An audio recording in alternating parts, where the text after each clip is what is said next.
Hello. Happy Friday.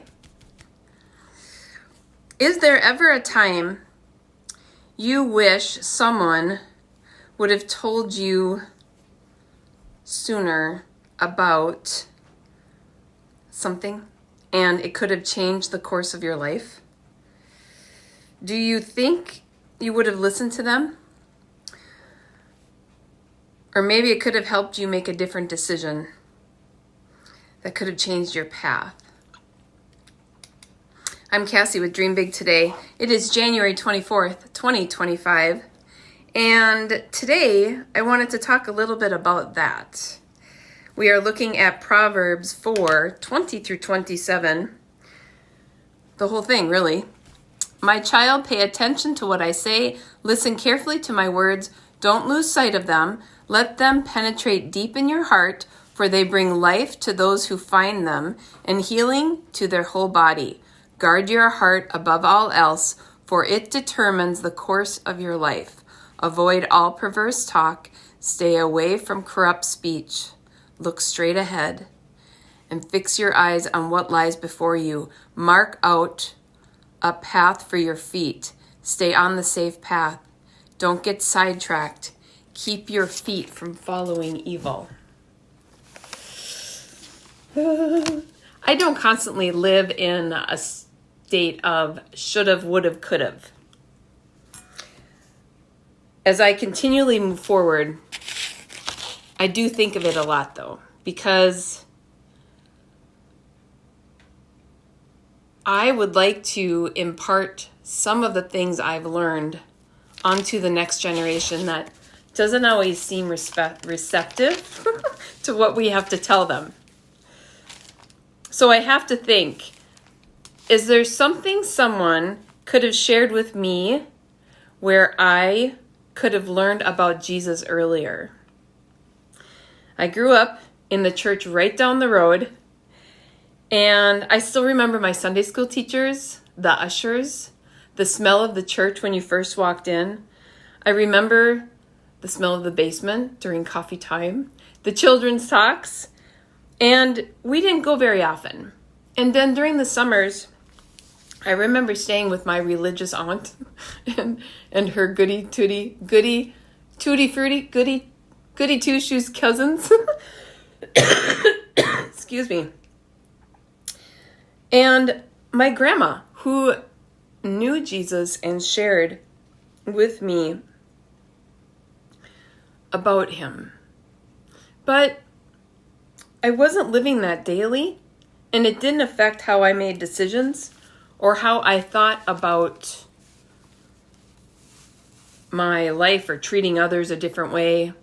It's not something I thought of going to, the Bible or praying about it when I had to make a decision as I was getting older. It wasn't until it was a pull on my heart. God used my first date with my husband now, that was my coworker then, to share the craziest story I had ever heard about Jesus. And we were driving home from our first date, and he said, it's crazy to think that during the second coming, a lot of these cars will just be stopped. I was like, what? Stop the truck, Bible boy. I can walk from here. And he said, no, let me bring you home. But God used that moment to create this, in me, like a dog that's, like when you say a dog, when you have a dog and you say treat, or you say walk. It's like, what? I know that word. That it was a crazy story to me. And through a series of events, it got me to look into God more. I heard last week in a sermon that wisdom is not a luxury. It doesn't just come to you.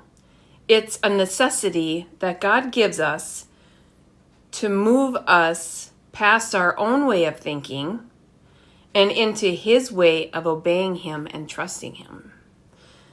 With all of that, I think, how can I share this with others so it changes their course toward God?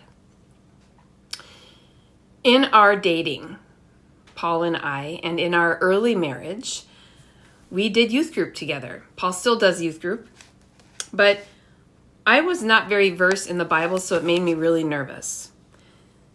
But my heart was determined to share with the girls I had that their worth came from their Creator. Not the cute boy, not the popular crowd, not the job that gave you a lot of money. In the weeks that we met for youth group, there was always a common thread. My parents are so unfair. My parents this, my parents that, blah, blah, blah. So I gave them all an assignment of keeping a journal of all the unfair ways their parents were treating them or how they were being talked to, and then put it away. Do it until you're a senior. Take it out when you're 20 and read it. Take it out again at 30 and read it. And take it out again when you have kids. I know certain things because of my years of life that they haven't lived yet, right? We all are in that. And it gave me wisdom, not just common sense. So now through the years of Facebook, I'm friends with them. And a lot of them have kids. Some of them are older and aren't even married yet. But I chat with them about that. And at the time, it didn't seem important. But when they read it, when they're 20 or 30, or when they have kids, it totally is different. So right now, we have adult boys that are, 21 and 24. They don't live here, so we're empty nesters.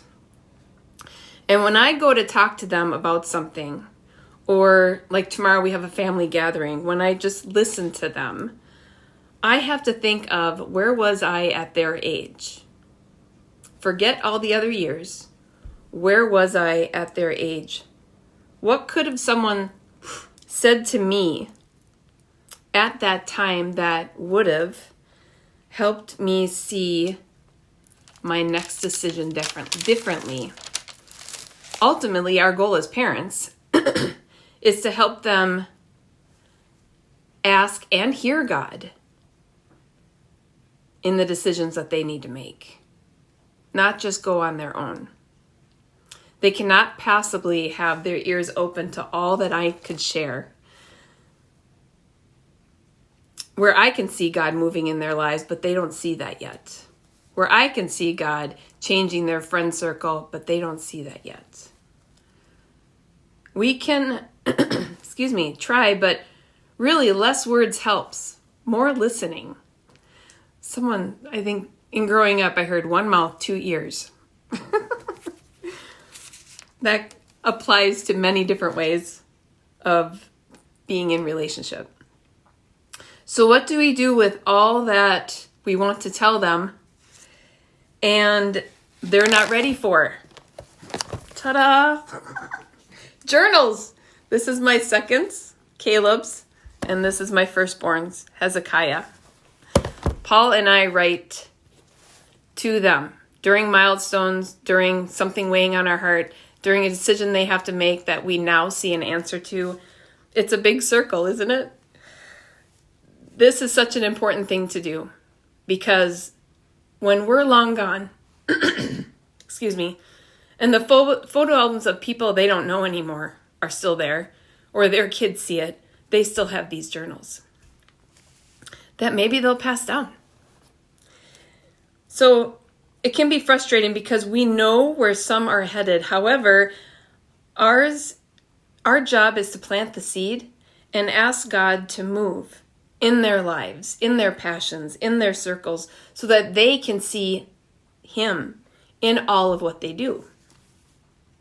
Now, looking back at every trial and mistake I made, I now see where God redirected me.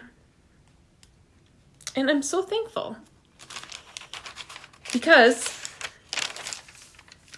my priorities, my pursuits, and my passions were not in line with His. And my feet were way off of His path. And at 16 through 23, it was all me. But man, he used the commitment of Paul to redirect my entire life. And I know that God is continuously working in those I talk to. When they're ready to hear, they'll hear the right words. But if I speak it too soon, it falls on deaf ears. What could have somebody said to you to redirect your path? We got to use that. It is not my job to feed the 5,000. It is my job to tell God, here's my loaf. What do you want me to do with it? And be obedient in that. He does the rest. So that's what I thought of today.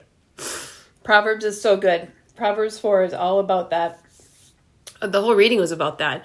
I mean, think of it, how Jacob and Joseph's life could have been different if God would have told Jacob, Joseph is still alive. That could have changed everybody's relationship. There's a reason why God isn't telling you certain things yet. His timing is way above our understanding. So, trust that. Keep seeking him. Keep dwelling in his word. And I hope that you can see him moving in all the decisions you need to make, in the answers that need to come, in the trials that are happening. He is there. You are loved and you are never alone. And thank you for joining me today.